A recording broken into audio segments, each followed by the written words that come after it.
So the example I use is C application that uses like the if read to read a file. Right. One of the parameters would be the name of the file, let's say slash home slash users slash slash okay. And I say this is the text file, PHP. Yeah, and there are a bunch of other parameters. Right? One of the other parameters will be a buffer. It comes from this process address space that will be used to store the data that's going to be returned to this read if call. Libraries will in turn. Okay, libraries is the software that is used with the operating system. Okay. Libraries are using a series of operating system calls to perform this read operation. One of them would be a read system call. Okay. For a system call, instead of using the path name, right? So we really a path name is for users, right? For programmers, because it's human friendly, right? But for operating system, which is software, right? That's not required. They use path name. It will convert the path name to a identifier. Okay? We call it a file descriptor. Okay. Again, followed by the parameters. Okay. And then the operating system will be handling this system call. Right? So here is where we draw the line between user-space software and the kernel-space software.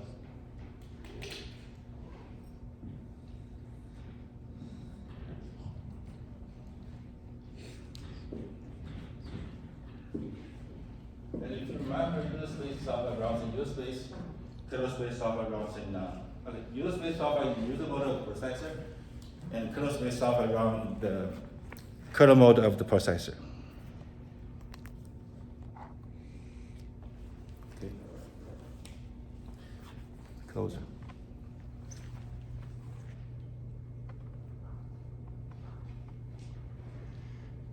Better. Okay.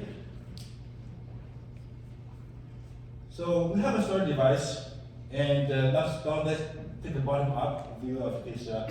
Everything the operating system does, right? Of course, this is the focus of all kinds, right? I mean, libraries, those APIs, like this is the API, and most of the time. So APIs, well, you guys learned that from your earlier classes, okay? Or you can just pick up SDK and manage it yourself. Here, this is the interface that operating system provides, right? And everything between the user-space software and the hardware, as it shows on my shirt, right, is the responsibility of the operating system. So let's do the bottom-up view in terms of the operating system storage stack. So we already learned that the layer of software in the operating system that handles the devices, the L devices directly, is the device driver. Okay, we have one device driver for each type of devices, right? So for every type of storage devices, we have run the very different types of storage devices, right? We have SATA, IDE, we have NVMe, right? Each one will have its own type, its own device driver provided by the kernel. Yeah, we have a device driver. Okay, that we already learned. And device driver is the layer in the operating system that knows how to use L instructions, okay, to control the L device. To be more specific, to be more precise, right? The device driver communicates with the device controller, right? So don't forget that the L devices, they have the bus, port, and controller.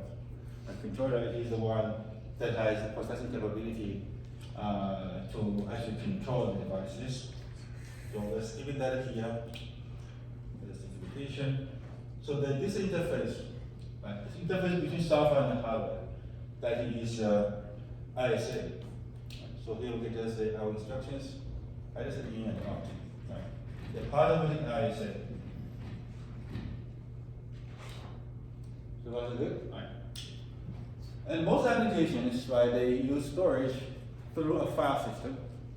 And most applications, most users, they organize their data using files. And they organize their files using folders. Right? Files and folders are provided by a file system. So let's leave some space in between and subspace here. Okay? I have some additional layers later. So that's for a file system here. Okay, a file system. But example file system can be the one that we use as commonly used by Linux systems is ext. And you guys are probably using ext4. So as an example, we can put ext here. Okay. So this is everything we have learned so far, but two more additional details to this diagram to make it more complete. Okay. One is that we know there are different kinds of storage devices, right? Even if we just narrow down scope, okay, there might be different kinds of I/O devices. If we just narrow down scope and focus on storage devices, there are also many different kinds of storage devices. So what that means, let me draw some, add a few more here. We have more device driver and SAPD. Okay. So it will be more convenient for file systems to deal with a generic block device, okay, rather than dealing with every individual block device directly. Because every block device is different, okay? For example, if you compare HDD to SDD, they are fundamentally different, right?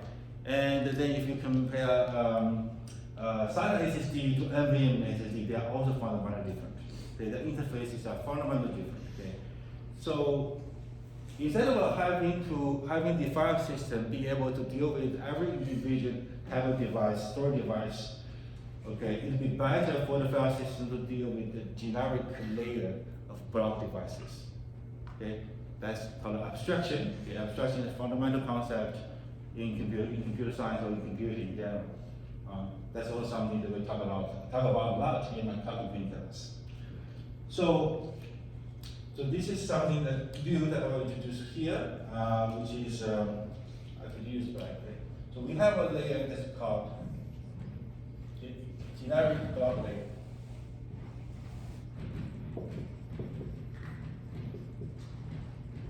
Which provides, you can consider that as an abstraction of block devices. You can also consider that as a sort of like unification, okay, of different block devices. Okay. The reason for this is that in our file systems, right? So developers of file systems, they do not need to be aware of the specific interfaces and the characteristics of different block devices. Okay, we call it, so this particular name is actually the name for this layer in Linux, GBL, right? So now file system, instead of dealing with the device driver directly, they will be using the interface provided by the generic block layer. Okay, and the generic block layer provides a very simple interface, okay, for performing read and write block device. So we can say this would be, we can also call this a read request. Okay, also a read request. And but here now we are reading from a device now. We are reading from a file. Okay, so here we will have this is a device identified. Okay. So this is not foreign to that now if you have already started project 6. In project 6 we are dealing with devices, and devices are identified by their names. Right? And then we have a device, and how is data, right? How is data organized on a block device? It is organized as blocks, right, in a linear address space of boxes, right? And so this read request will be going to a particular device, right, at a certain offset. Okay, so these are the two most important parameters for block I/O. This is what we call a block I/O. It is generic. Is a generic block. Is a generic I/O to a generic block device. Is that? Okay. That's one little detail I want to add to this diagram. Okay. Now let's keep going up. Now let's look at file systems. With file systems, we are also facing a similar problem because there are so many different kinds of file systems. Linux XT is commonly used, right? On Windows you have NTFS, Mac OS you have Mac OS file system, right? And on mobile devices there are file systems that are optimized for mobile devices. Okay, F2FS is one of them. So there are many different kinds of file systems. So we can also put them on this picture, right? FS represent file system. Okay? So we are facing a similar problem here. It does not make sense, right? It does not make sense for the system call interface to be able to handle all different file systems, right? So one, there are so many different file systems that are there. Second, the system call interface is supposed to be more stable. It's supposed to be a lot more stable than file systems. As file systems evolve, right, we would like the operating system interface to remain stable, right? Because that is the interface that the user software requires, right? Anytime we make a change to the system call interface, the entire user software stack needs to be changed. So therefore, we add also a layer here as an abstraction of file systems, as an abstraction of different kinds of file systems, as a unification of the different interfaces provided by the file systems. And this layer we call it a virtual file system.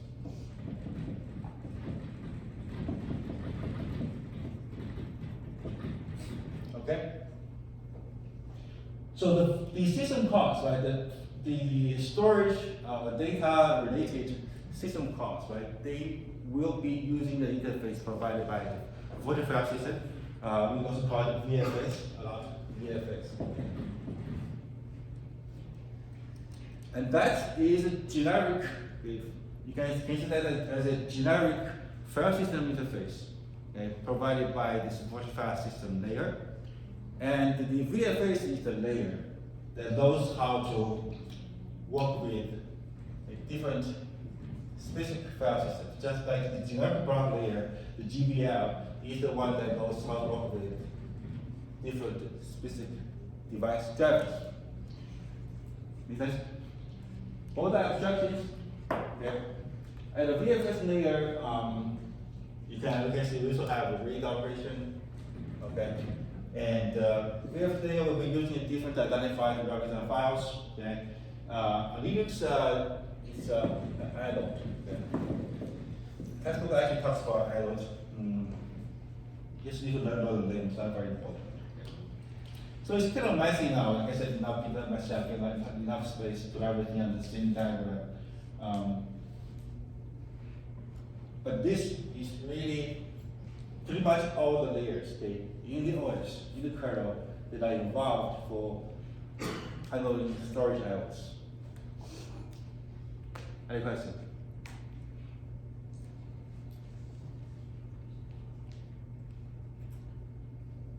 Okay.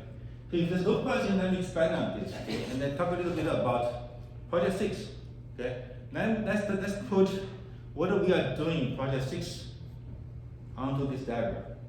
Okay? So this will remind you to remind everyone to make sure you understand what you did for the projects. 3, 4, 5. Okay? 6, we both include that in the final because it's a bonus project. But the concepts that are covered by Project 6 are covered by our lectures, so they will still be part of the final exam. Including the concept of caching, how caching works.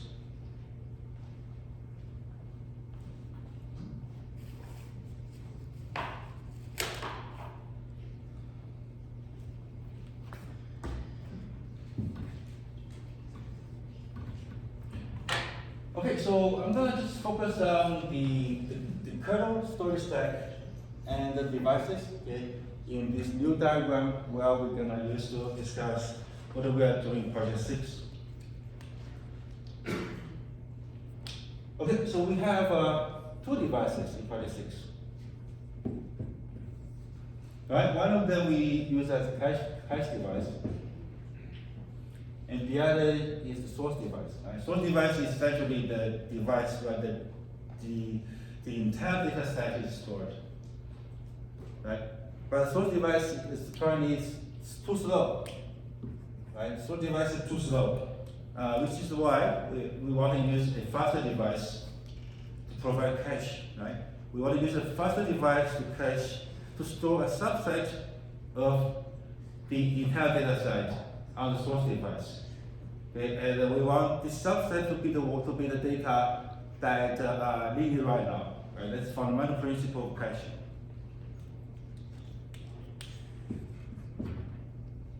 So how does that work? Right? After you finish project 6, some of you are almost done with project 6 now, I know that. How does this work? Okay. This is hardware, right?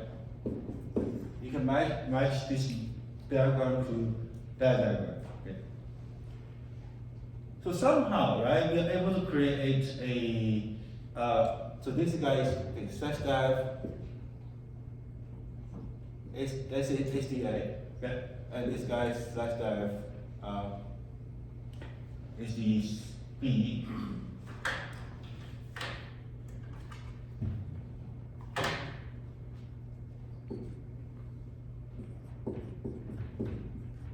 Okay. And somehow we are able to create devices. Let me just put it here. Okay. That is slash dive. I think slash mapper slash cache. Okay. And this is like, so we have our virtual machine. We really have only 2 physical devices, right? I mean, we pretend they're physical devices, even though they're virtual, right? But from within the virtual machine, they look like physical devices. That says dev slash mapper slash cache? Yes. Yeah. Okay, so the fact that our virtual machine has only 2 disks, right? So we know this device that we create using DM setup, using what we implement in DM cache, is not real. This is a virtual device. Okay? This is a virtual device to the operating system running in the virtual machine. Okay? And this virtual device is created by device maker.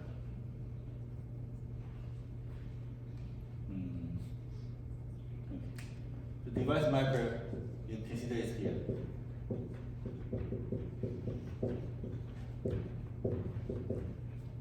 A device maker is a framework for creating different kinds of virtual devices.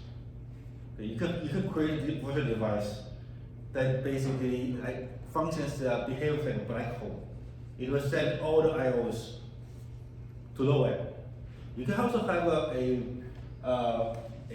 virtual block device, okay, that does mirroring, right? That just mirror between 2 devices. Okay, that's the typical way to implement RAID. RAID is something that we not probably discuss. But it's not terribly difficult if you want to pick it up on your own later. So here we implement DM cache, right? And to provide caching logic. And this is what provides this illusion, okay, of this virtual block device that in fact is built on top of the 2 physical devices. Okay? So what this cache, we call it target, because that's a term used by device maker. What the logic that we want it to implement is that when we receive an I/O, when by we now I'm talking about the device maker or the DM cache in particular. When it receives a I/O, put DM here, right? If it is a hit, we want it to be served from the cache because it's faster. If it is a miss, then it has to be served from the source device. Okay? But at the same time, if it is a miss, we will also run a current log. We want to bring the data back and store it into the cache as part of the cache replacement. So again, also this is replacement.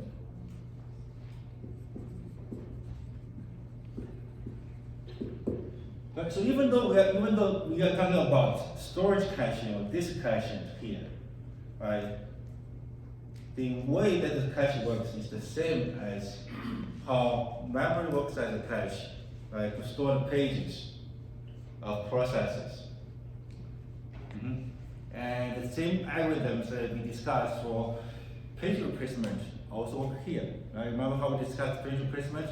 I said we can consider that as a special use case, a special case of cache replacement. Okay?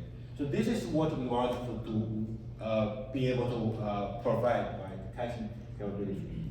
Here goes to the cache, means go to the source, and we get data back and store it in the device, in the cache device. Okay? So now let's look at the layer that is involved here. So all of this is hardware. Now we know this write storage device is actually virtual. It's implemented by software, right? So this is implemented by device maker, the NVM cache, right? So then, really, device maker it behaves from the perspective, from the point of view of the upper layers. So what is upper layers? Really, it's the GBA layer. So from the point of view of the generic block device layer, okay, the device maker or the DM cache target, okay, it behaves like a device driver. Okay, that's how GBR works with device maker and DM cache, right? So now let's take a closer look at this, right? So you can imagine now, so let me clean up a little bit.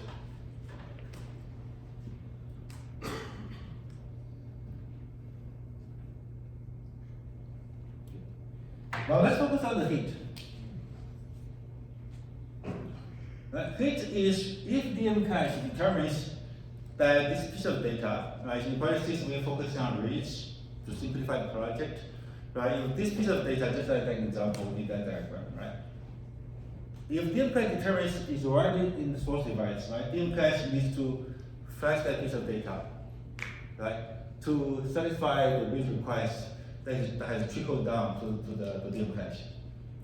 Is that right? Because the read eventually, where does the read come from, right? So everything above the GBR is the same as in that diagram, right? So I don't have to draw it again. Okay. The read is trickled down from the application, right?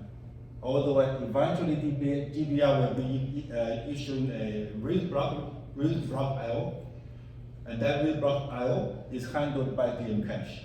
Okay? So now the question is, right? How does DM cache fetch that piece of data? DM cache does not know how to deal with this device. Right? This may be a SATA device, maybe an NVMe device, right? Probably an NVMe device needs a cache for a SATA device because NVMe is faster, right? SATA is bigger. It can also be a SATA device, SATA SSD that uses a cache for HDD, right? Because SATA SSD is faster, HDD is bigger. It can also be a local storage device that is used as a cache for remote block device. We talk about that too, right? Remember we talk about different ways to attach a storage. It can be a remote block device, can be a device that's accessed through a storage area network, can even be a cloud block device. Okay? A block device that is provided by cloud. Okay, so going back to the question, how does DM cache get the data? DM cache still has to go through the block layers in order to get data. Okay, suppose there is a device driver for this device. This is device driver here. Right, suppose we have a device driver, let's say this is an NVMe device, and this is an NVMe device driver.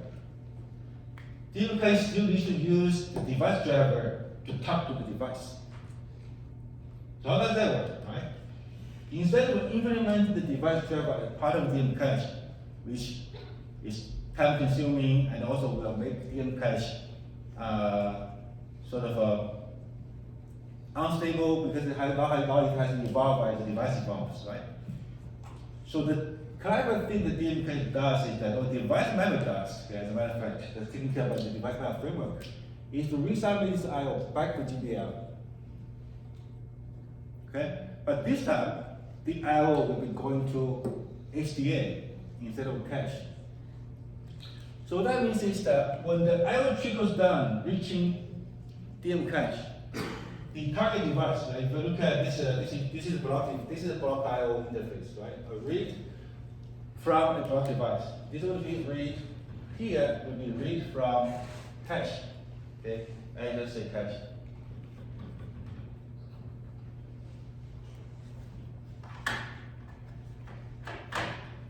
Now a little bit.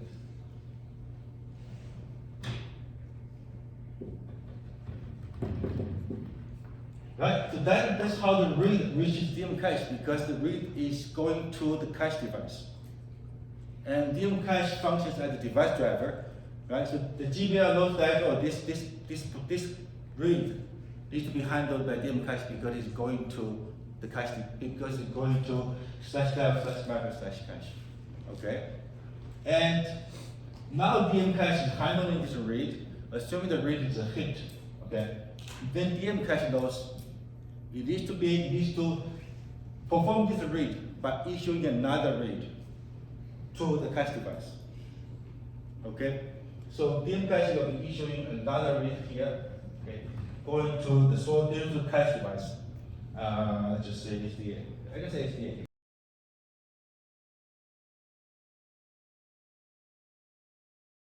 Supplement, I think we refer this to as cache underscore dev. Right? I guess we can do that.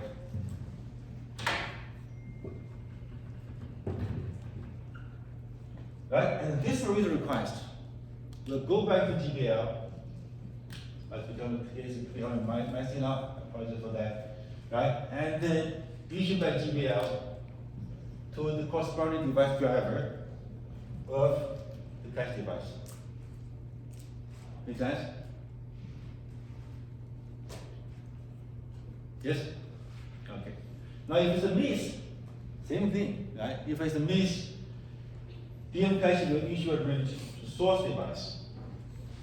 I don't even think I have enough space, so let me just put it here, right? So this is a hint. This is a code hint. If it's a miss, it becomes a read to the source device.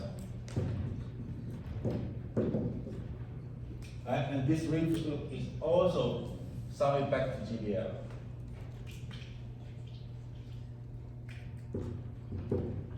Okay?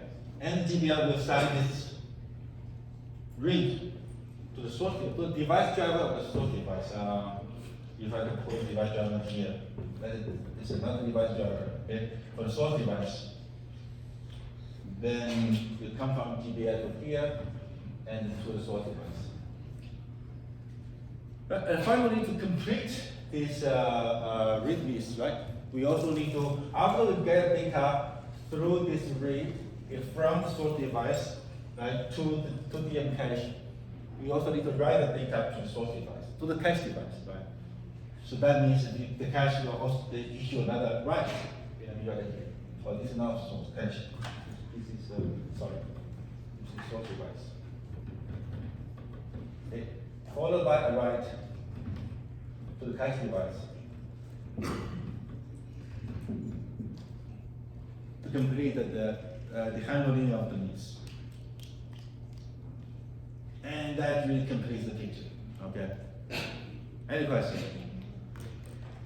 If you can fully understand this explanation, right, which is a lot more complex than that one, right, you have no problem with the IO handling and storage stack. Okay, even though it looks a lot more complex, right, but the fundamental interfaces and mechanisms are the same as in this one, right? You just now we are involving two physical devices, one virtual device. Right? And for a read, we have a read.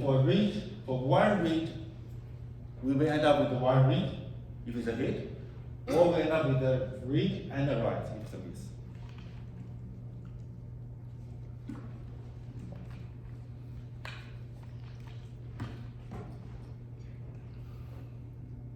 Any question? The way I think about it, I mean, erase this part.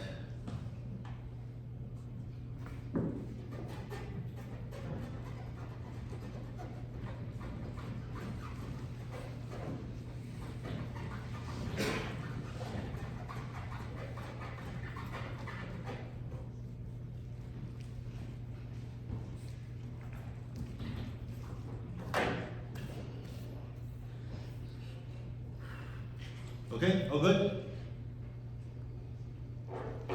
I see one hand nodding. Any question? If you have any confusion, shake your head. And, okay, you may need some time to digest. I'm going to this is recorded, so you can watch it later. So now let's talk about the final exam, right? Everything again. So everything that is that's covered after midterm, okay, will be covered by the final exam. Of course, on top of that, we also have 40 bonus points, which will show up in the final like 10 extra MCQ questions. It covering the topics that were covered by the midterm. Okay, and those are topics that the entire class as a whole did not do well. Those are also topics that are covered in my explanation for the midterm, the analysis of midterm. Okay. So what do we have to talk about after midterm? Okay. I'll speak to the camera for a second. So if you're watching this recording and you are from Professor Gordon, Professor Kim's sections, you guys have already covered threads in your midterm. So you can do the threading part, threads part. But for our sections, okay, threads were covered after midterm. So we'll start from threads.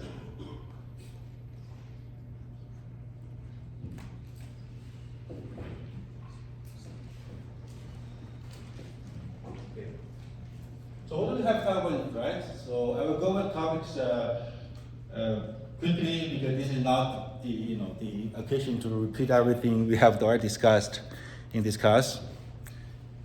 But if anything is confusing to you, feel free to stop me and ask me. Right? So first thing is what's the relationship between threads and processes? Right? These are two different but closely related concepts, and what are the pros and cons? What are the pros and cons comparing multi-threading to multiprocessing? Okay, that's part of the comparison. And then with understanding of threads, right? So we discussed different threading models. Okay. We discussed 3 threading models, but the most important ones are one-to-one. Should we start with many-to-one?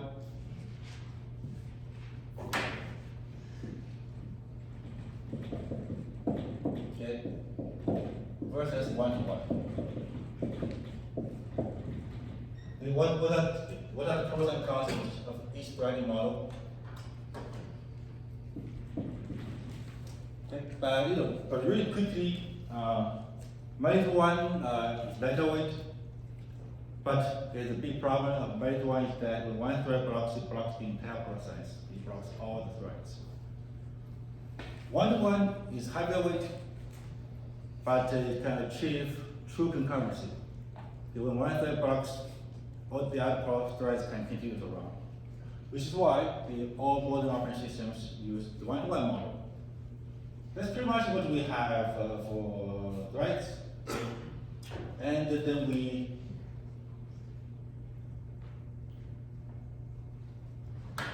discussed single schedule.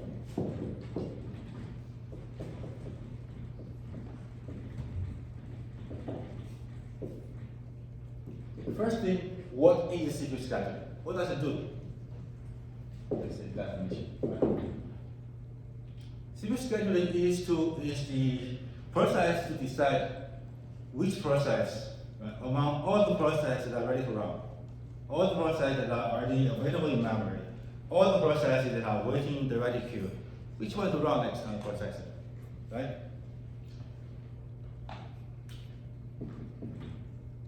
And when does single scheduling happen? Okay, this will bring us back to the state diagram, process state diagram, right? There are 4 occasions where single scheduling happen. two of them, they are considered preemptive scheduling. Preemption. Right? What does it mean? So basically, when a process is forced to leave the processor, that's preemption. Okay, it is scheduling that is done using that called preemptive scheduling. Okay, and then we discussed different scheduling algorithms, different schedulers, right? And the way that we evaluate different schedulers is by assuming a set of processes, right, with a certain parameters, mainly the length of each process single burst, and then we assume a scheduling algorithm, and then we evaluate the algorithm using mainly two metrics. One is waiting time, the other is turnaround time. Okay. Waiting time, so metrics. I just say let's focus on the waiting time. Okay. Okay, versus turnaround. Make sure you know how to calculate them and understand the differences.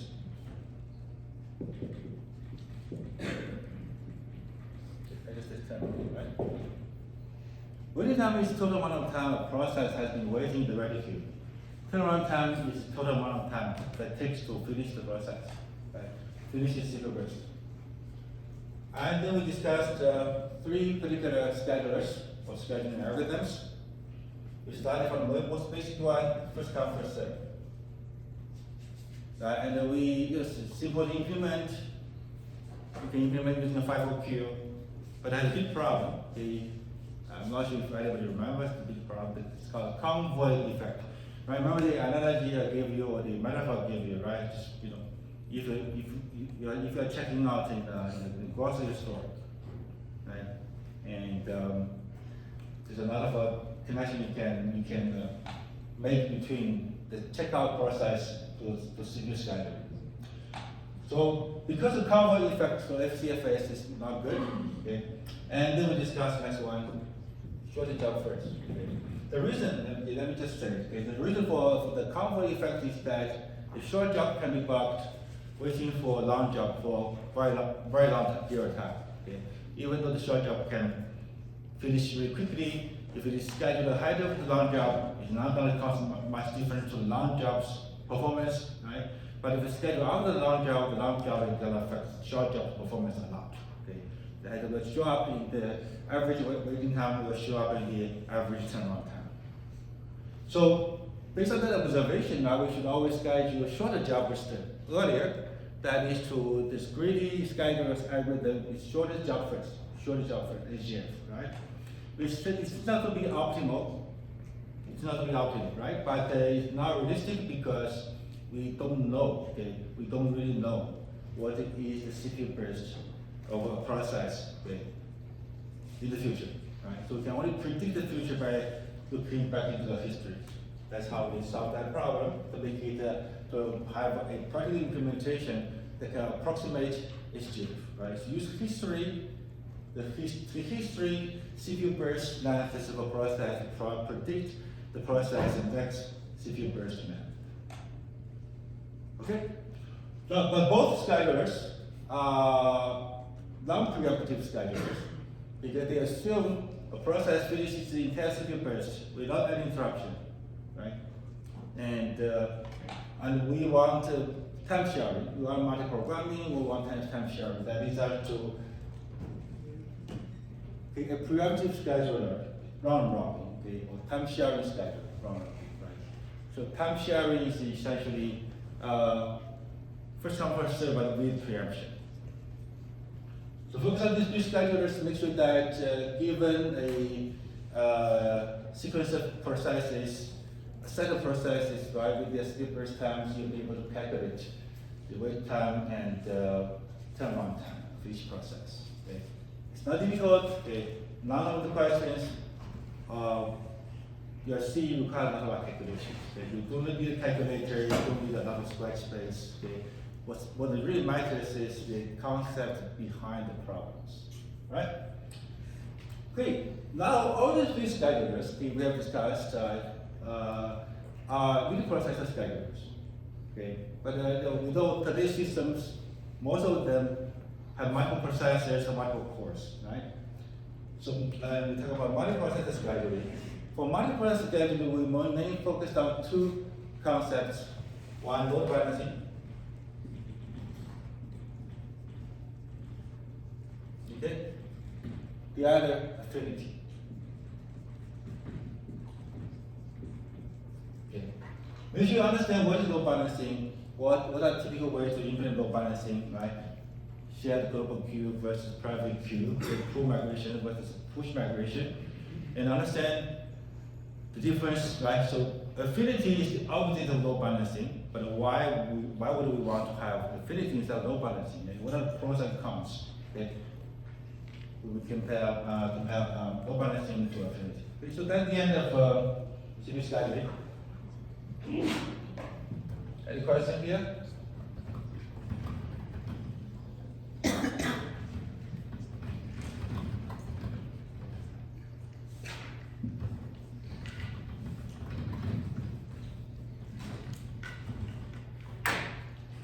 And then we enter the main part, okay? One of the two main parts of the second half of the semester, right? Memory management.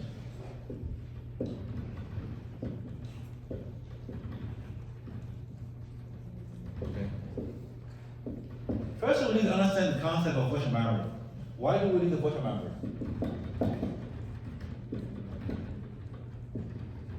Any address that's referenced by the processor is a virtual address. Why does it have to be virtual, right? Why can't it be physical? The short answer to that question is because we want a runtime binding, okay? So that we have the maximum flexibility in terms of where to place, okay, a process, everything that a process needs from its address space. Okay, and then how do we implement virtual memory? We started from the basic scheme, which is contiguous memory allocation.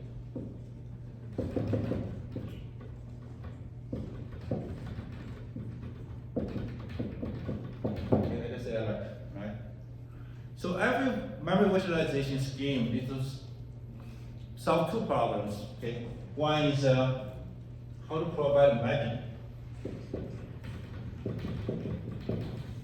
How to map, right, a virtual address to a physical address. Okay, with contiguous memory allocation, that's very simple. You just add the virtual address to the base register value. Second question is how does it provide isolation? Right? How does it make sure that a process cannot access anything that belongs to another process address space? Right? With contiguous memory allocation, it's also simple. We just compare the virtual address that comes from the CPU to the value in the limited register. Okay? So contiguous memory allocation is very simple. But it has a big problem, right? The big problem is that it has external fragmentation. To understand what is fragmentation. Okay. And this external fragmentation, which is a problem for contiguous memory allocation, but then there's also internal fragmentation. Internal fragmentation exists for the other scheme that we spent most of the time discussing, which is paging. And for paging, same thing. Okay? How does paging work? Right? How does it provide mapping? Paging provides mapping from virtual addresses to physical addresses. How does it do it? Right? First, we break the virtual address into page number and offsite. And then we use page number to look up, right, the mapping in the page table, which is stored in memory, right? And then the PTE page table entry gives us the physical page number. We put the physical page number back together with the offsite. Voila, then we have a physical address that we can cite to the memory. Okay, that's how it works. And how does it provide isolation? Okay, with the paging isolation is even simpler, as long as you always make sure that the mappings are correct, meaning that no virtual address, right, from one process is mapped to a physical address that belongs to another process. As long as that does not happen, okay, sometimes it happens intentionally when the process are allowed to share memory, right? But by default, that does not happen. Okay, always ensures that the address spaces are always isolated from each other, okay, by default. So paging does not have external fragmentation because if you need n number of pages, I just need to find an n number of frames, right, or physical pages. And this n number of frames do not have to be contiguous. in the physical memory, right? But I also said that paging does have internal fragmentation, because even if we just read 1 byte of space, I have to give you 4 kilobytes, right? But compared to the size of a typical address space, that 1 page that I waste is negligible, okay? Therefore, paging is a lot better in terms of fragmentation in general. But paging does have a problem, which is that it requires page table. Okay, the use of page table comes with both time overhead and space overhead.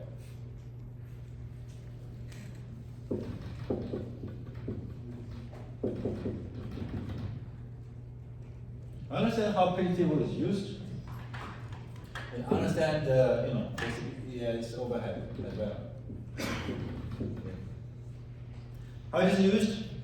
In order for the page table lookup, we call it page table walk, okay, to be fast, we actually do not want to walk the page table from beginning to the end.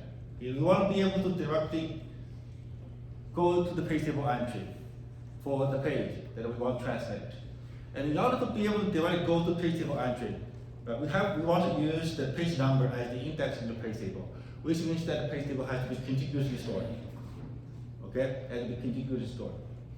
And that becomes a problem for a large address space, because we did a calculation together. For a large address space, right, the page table can be really big. And it is expensive, sometimes even impossible, right, to have that much contiguous memory available, right? So that leads to hierarchical page tables.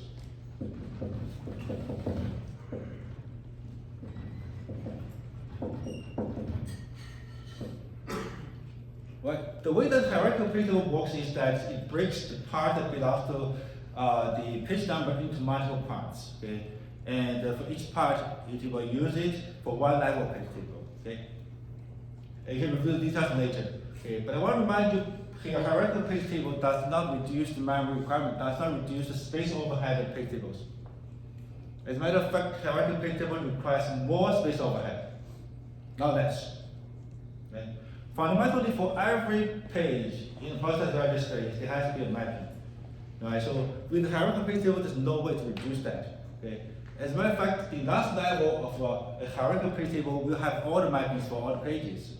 So therefore, the last level of a hierarchical page table, okay, will have the same amount of space, memory requirement as a single level page table, right? And on top of that, it is extra space for the higher level page tables. Hierarchical page table also increase the time overhead.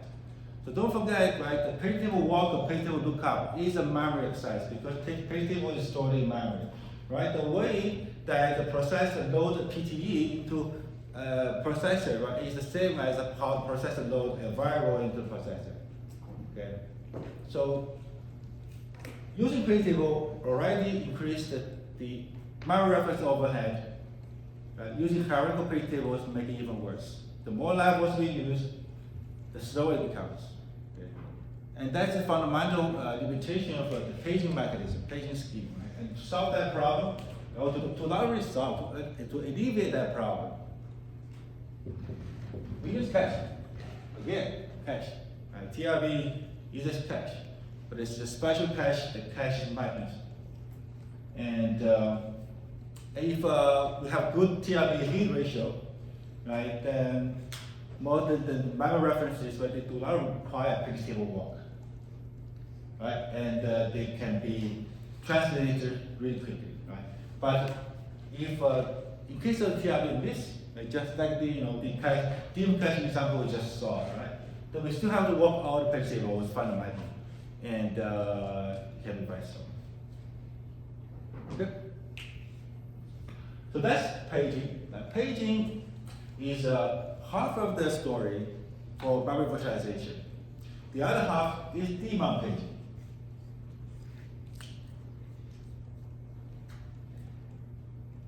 Let me to make sure I manage to do the video.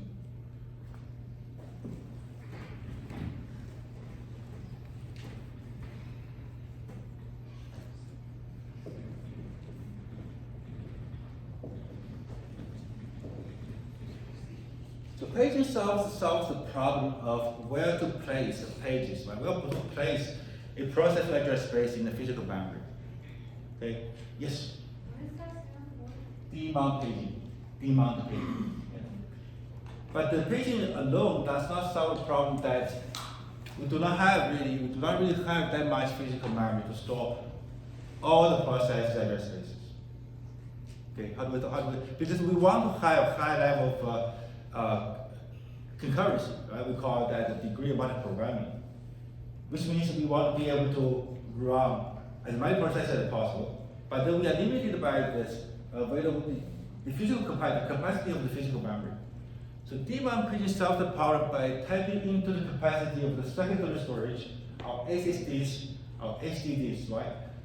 To provide a bigger, much bigger space to store the pages, right? The D-mount paging really is the process of using memory as a cache for secondary storage, okay? Or it can be more specific, the swap area, right? So if we assume the swap area provided by a swap partition provided by secondary storage stores all the pages of all the processes, the memory is a cache, is a subset, it stores a subset of those pages, right? That are needed by the process right now. That's what D1 paging is. Okay? Understand how D1 paging works. Okay, and if we want to be able to, right, put the majority of the pages in secondary storage, okay, then we must have a way to bring those pages back. Well, these processes, they have no idea that their pages are swapped out. Right? That is done by the operating system, right? Behind the back of the processes. Right? So the OS must have a mechanism, okay, to be involved when a process makes a reference to a page that is swapped out. And that mechanism is page fault.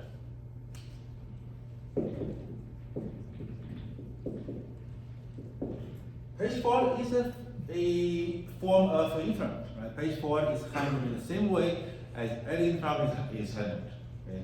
So any interrupt is handled by bringing the operating system back and execute the interrupt service routine or the interrupt handler. Right? And for page fault, there's a page fault handler. And what does the page fault handler do? It will find out, first of all, what is the page that's triggering the fault. I find out what it is stored in swap, right? And find space in physical memory to store it. As part of that, we have the victim page, which becomes the victim page, right? And the stored page in this space that's now available. And finally, update the page table. Because the page that's now evicted is gone. It's not in physical memory anymore. Its PT needs to be updated. The page that was faulting now is in physical memory, okay? And the PT needs to have the mapping, right? So that whole diagram we spent a lot of time discussing. Make sure you review that. And then we can now focus on page replacement algorithms.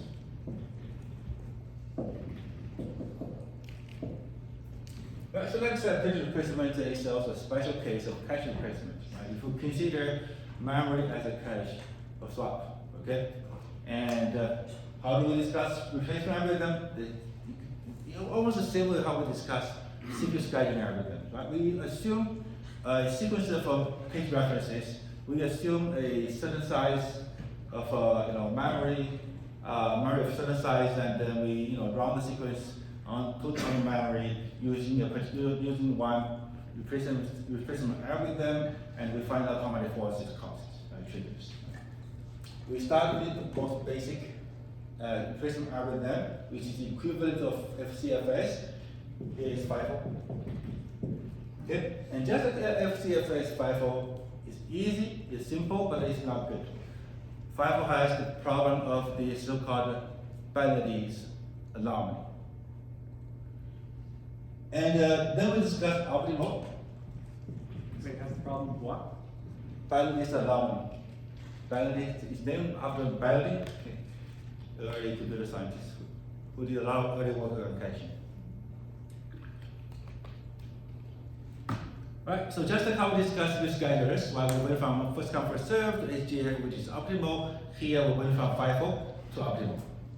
Okay, and what is optimal? How does it work? Okay, And just like HTF, okay, optimal is not practical because we don't know which page is going to be needed at what time in the future, right?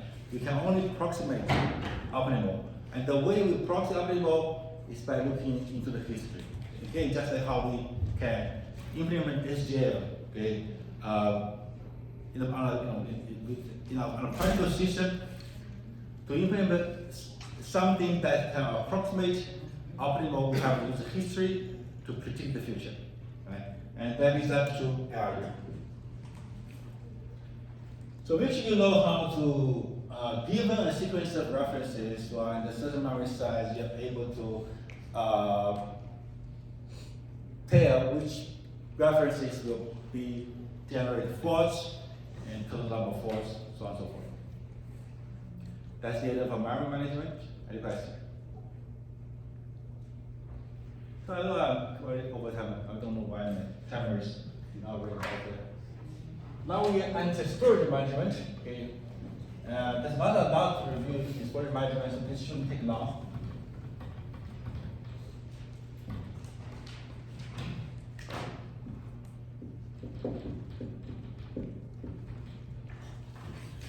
So in storage management, we mainly have three parts in storage management: I/O subsystem, mass storage, and the file systems. Okay. We can start from I/O subsystem.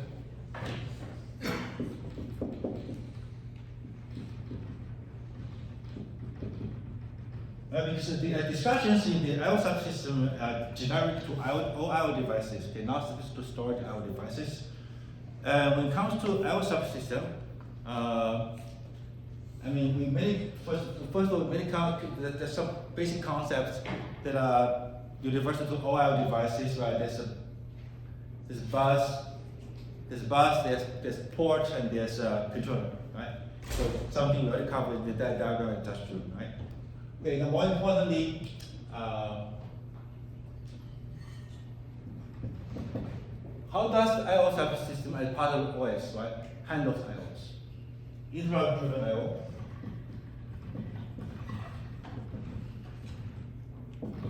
Okay, interrupt-driven I/O. I don't have time to draw a diagram, but remember the diagram. Okay, how the OS, right, to be most of the device driver use I/O instructions to conduct I/Os.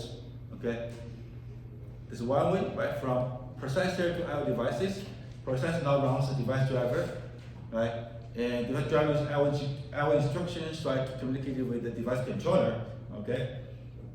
Don't forget the other way. When I/O is completed, how does the I/O device or the controller inform the operating system, right? Inform the device driver that is running on the processor that I/O has completed.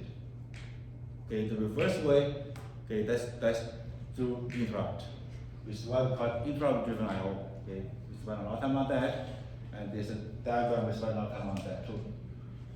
Okay, and then we also have alternatively we have the polling-based I/O. Right. Make sure you can compare the two. What are the pros and cons, right? Again, the analogy between interrupt-driven I/O and polling-based I/O is sleep waiting for implementation of semaphore versus the busy waiting implementation of semaphore. Okay, now then mass storage. So with mass storage, really, there's also not a lot of difficult content. One thing that we did spend a little time that's actually about hardware, which I believe is important. Because software systems particularly need to understand the different characteristics of hardware in order to perform better, right? So we spend quite a bit of time to compare SSDs to HDDs. Okay. Why SSDs are the dominating mass storage devices today? Okay, have replaced HDDs. Okay, and then regardless of what type of storage devices, right? They are all considered block devices because, so here we come to what is the abstraction for storage devices, right? Essentially, what is the abstraction for storage devices, right? Block device abstraction.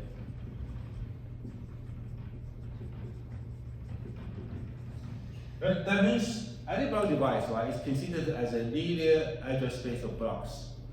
where the block size can be a sector, which is 512 bytes, or a page, which is 4K bytes. And given this media address space, okay, how does the system use it, right? The system can partition it into multiple partitions, okay?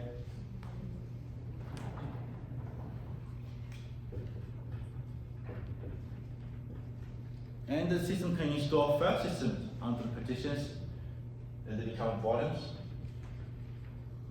Okay? Now these volumes can be mounted into the file system, right? So now file system.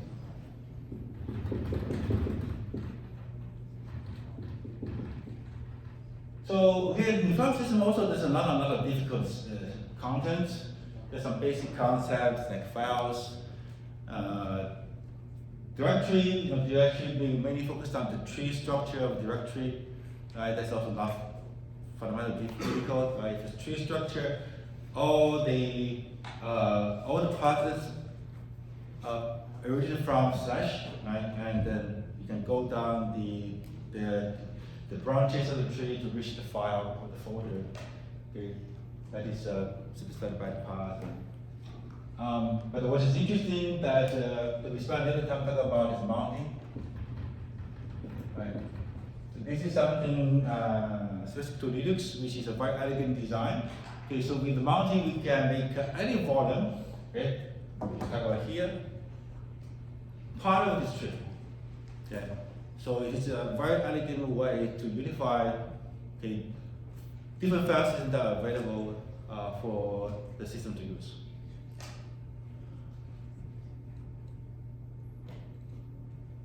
Yeah. And then finally, the diagram I showed you at the very beginning that brings everything together, right? Bring everything together.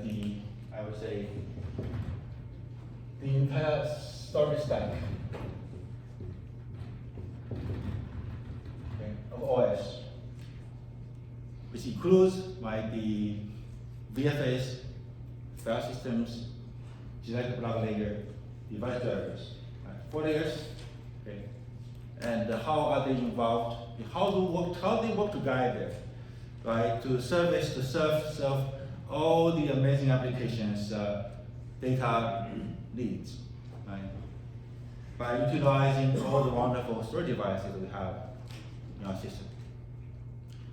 I think that's the end of this review. Any question?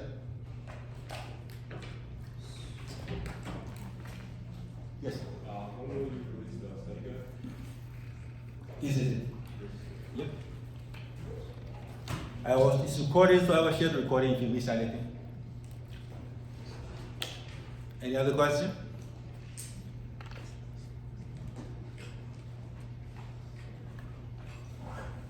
Okay, let me say a few more words. Apologize, I broke my promise. Okay. So let me recap everything we have learned in this class. Right? I see most of you guys throughout the entire semester. Okay, again, I'm thankful to have you guys as my students. Right? So we started from the introduction of operating system. Right? What is operating system? What does it do? Right? And then we spent our time studying the three main fundamental tasks of operating system. The CPU management, process management, right? Memory management, and the storage management. Okay. And we also spend a lot of time with the Linux, okay, which is I would say if it's not the number one most important, it's one of the most important operating systems today. It's used from your smartwatches. I don't wear a watch, but some of you do. They are all based on Linux. Okay? So the watchOS from Apple has a part from a Unix operating system. So if you consider Linux as a member of the Linux family operating systems, right, then it's also there. On your phones, Android is from Linux. iOS has Unix again. On the laptops, the workstation, we have Linux too. And in the cloud, Linux is everywhere on the servers, okay, and also in the supercomputing data center on the supercomputers. Right? So, this reminds me. okay, to give you my final read of the semester. Final read of. Why do astronauts use Linux? You can't open windows in space. Yes. Have you heard of that before? Huh? Have you heard of it before? No? Yeah. Yeah, okay, yeah, because they cannot open any windows. All right, so Linux, but seriously, Linux is very important. And if you, okay, please give me a couple more minutes. If you have to, okay, of course, don't do that yet, but if you have to forget about everything we have learned in this class, okay, it may happen, right? Just remember one thing. Okay? Remember what I said at the very beginning of the semester, right? Every 10 years, there's a new big thing. Right now, the big thing is machine learning, right? Next 10 years, maybe something different. But OS is always there. Again, that's why I'm wearing the shirt again today.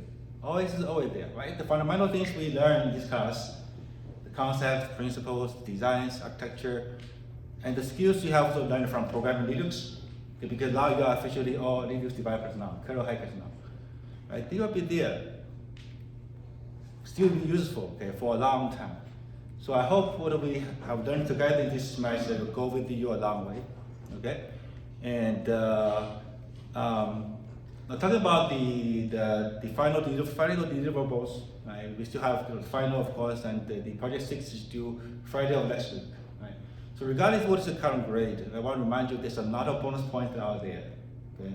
Everything included, project 6 and the bonus questions in the final, and the 2 points of the course evaluation, we have a total of 20 bonus points available for everyone to grab.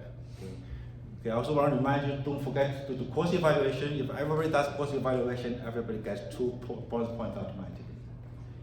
Okay, and if in the